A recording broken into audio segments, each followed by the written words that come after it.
हम लोग पढ़ेंगे फाइनेंशियल स्टेटमेंट एनालिसिस में मार्जिनल कॉस्टिंग जैसा लिख रखा है, और उसमें एक टॉपिक है ब्रेक इवन एनालिसिस। तो आइए समझते हैं। मार्जिनल कॉस्टिंग को समझने के लिए सबसे पहले हमें जानना होगा कंट्रीब्यूशन क्या होता है। हम आप जानते हैं कि किसी भी यूनिट को सेल करने से हमें रेवेन्यू मिलता है। तो सेल्स, फॉर एग्जांपल एक यूनिट का हमने सेल्स लिया ₹10, सेल्स के साथ कॉस्ट में आपको मैंने पहले भी पढ़ाया है कि एक को हम बोलते हैं वेरिएबल कॉस्ट और दूसरे को बोलते हैं फिक्स कॉस्ट। वेरिएबल कॉस्ट वो है जब हम प्रोडक्शन करेंगे यूनिट का तभी लगेगा, तभी इनकर्ड होगा, लेकिन फिक्स कॉस्ट ऑलरेडी इनकर्ड हो जाता है और बिल्कुल भी ये आउटपुट के लेवल पर डिपेंड नहीं करता है। हम 0 यूनिट बनाएंगे तब भी फिक्स कॉस्ट लगेगा, 10 यूनिट्स बनाएंगे तब भी फिक्स कॉस्ट लगेगा, 1000 यूनिट बनाएंगे तब भी फिक्स कॉस्ट लगेगा। जैसे कि प्लांट लेआउट, आप जानते हैं कि किसी भी प्लांट को जब हम बनाते हैं तो जब तक प्लांट लेआउट तैयार नहीं हो जाता है वहाँ पर मैन्युफैक्चरिंग प्रोसेस नहीं हो सकते। तो फिक्स कॉस्ट ऑलरेडी इनकर्ड हो जाता है। फिक्स कॉस्ट लगने के बाद ही मैन्युफैक्चरिंग हमारा स्टार्ट होता है और उसमें फिर आप जानते हैं मटेरियल है, लेबर है, डिफरेंट टाइप आपके और वेरिएबल्स हैं। मशीन चलने के साथ मशीन खरीद के आ गई, खर्चा हमने कर दिया, एक्सपेंडिचर हमने कर दिया, लेकिन अब मशीन को चलाने के लिए ऑयल है, ग्रीस है, इलेक्ट्रिसिटी है, प्रोडक्शन करने के लिए रॉ मटेरियल्स हैं, ये सभी खर्चे बाद में लगते हैं। तो ये वेरी करते हैं। तो वेरिएबल कॉस्ट को जब हम सेल्स में से माइनस करते हैं,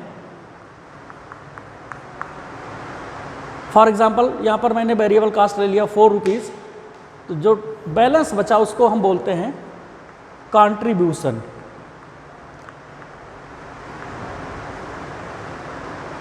इस कंट्रीब्यूशन में से जो हम टोटल अपना फिक्स कॉस्ट होता है उसको रिकवर कर लेते हैं, और जब फिक्स कॉस्ट हमारा रिकवर, फॉर एग्जांपल यहाँ पर हमारा फिक्स कॉस्ट सपोज दैट 10,000 है इन रुपीज़,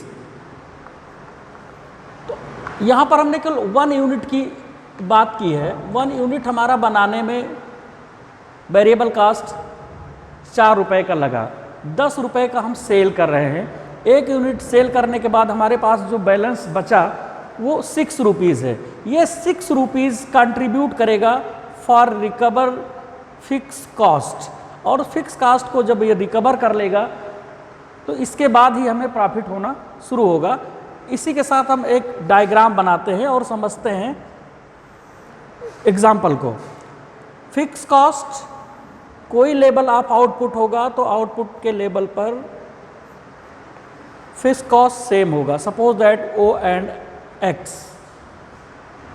वेरिएबल कॉस्ट आप जानते हैं कि जब स्टार्ट होगा प्रोडक्शन तभी वेरिएबल कॉस्ट लगेगा।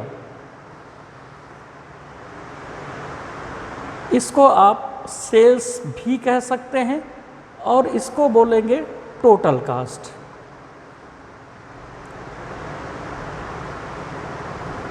ये वेरिएबल कॉस्ट है, फिक्स कॉस्ट है। फिक्स कॉस्ट में वेरिएबल कॉस्ट ऐड करोगे तो आ जाएगा टोटल कॉस्ट। अब आप जानते हैं कि मार्केट में अब सेल करेंगे आप,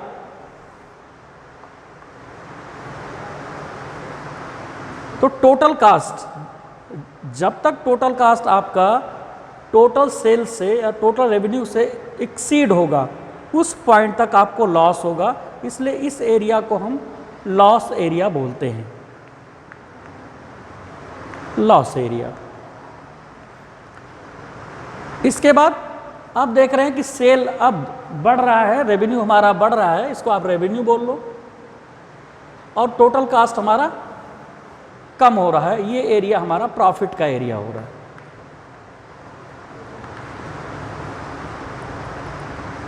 तो जब तक फिक्स कॉस्ट की रिकवरी नहीं हो जाएगी तब तक हमें प्रॉफिट नहीं हो सकता है।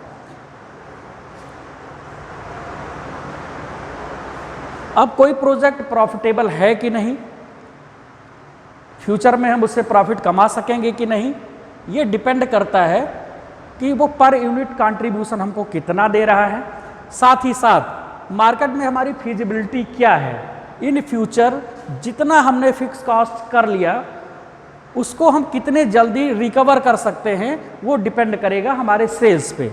अगर हमारे मार्केट में सेल्स हमारी अच्छी है तो उस लेवल को हम जल्दी रिकवर कर सकते हैं। बिजनेस में हम जानते हैं कि फ्यूचर में अनसर्टेनिटी बनी रहती है, फ्यूचर में क्या होगा कोई जानता नहीं है। कल को मार्केट हमारे फेवर में होगा, अगर हम गुड्स को एक्सपोर्ट करते हैं या अपने ही कंट्री में डिफरेंट एरियाज़ में उसको सेल करते हैं, हमारे कंपटीटर आ जाते हैं, कुछ ऐसे चेंजेस आ जाते हैं मार्केट सिनारियो में कि हमारी डिमांड कम हो जाती है, तो बिजनेसमैन ये चाहता है कि हमारा फिक्स कॉस्ट या टोटल कॉस्ट जल्दी से जल्दी रिकवर हो जाए और उससे आगे हम निकल सकें।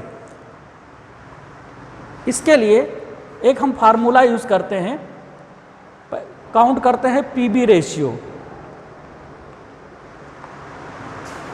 Contribution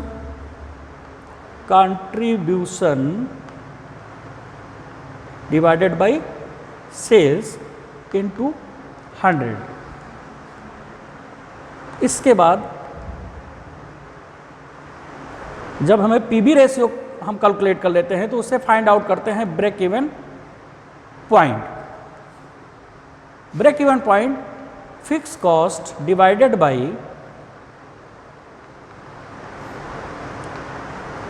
PB ratio. आइए कुछ और एग्जांपल लेते हैं तो और अच्छे से समझ सकेंगे।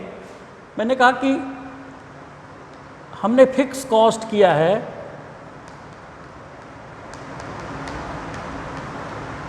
1000 रुपीज़, मार्केट में हमने अपने प्रोडक्ट को सेल किया और sale price 15 rupees, variable cost 10 rupees, balance जो कंट्रीब्यूशन है वो 5 रुपीज़ का है, इसको बोलते हैं कंट्रीब्यूशन।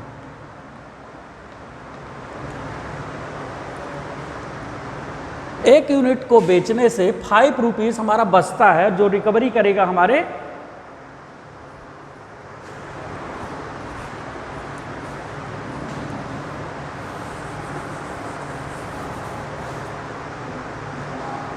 ₹5 का कंट्रीब्यूशन रिकवरी करेगा हमारे इस फिक्स कॉस्ट का। इट मीन्स कि 1 यूनिट हमने सेल किया तो जो 5 रुपये हम बैलेंस बचे हैं 1000 लेस 5 रुपीज़ 995 रुपीज़।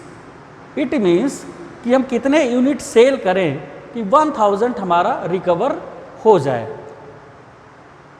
1000 को हम 5 से डिवाइड करें तो हमारे पास आता है 200 units. 200 units total sale value कितनी होगी? 200 इंटू 15 3000। इट मीन्स कि हम जब 3000 का सेल करते हैं तो हमारे पास ना प्रॉफिट होता है ना लॉस होता है। इसी को अगर हम अपने फार्मूले के थ्रू रखें कि break even point equal to fix cost divided by PB ratio, and PB ratio equal to contribution divided by sales. Contribution is 5 and sales is 15. 1/3, 33.33%.